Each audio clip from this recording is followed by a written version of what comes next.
کی هستی شما؟ مامانم. کی هستی شما؟ کی هستی تو خونه من؟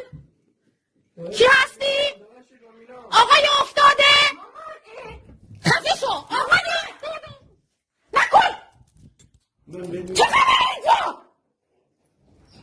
تو دختر ها؟ من پدر شما رو در میارم. من ببرید پلیس. من پدر شما بسته بایستا پدر تو هم در میارم. تو گوه میخوری آنایتا. اینا کیم؟ تو کی هستی دختر؟ تو کی هستی؟ ها؟ پلیس. فقط پلیس زنگ بزنید. خب پسر کی خارج شد از اینجا؟ من پدر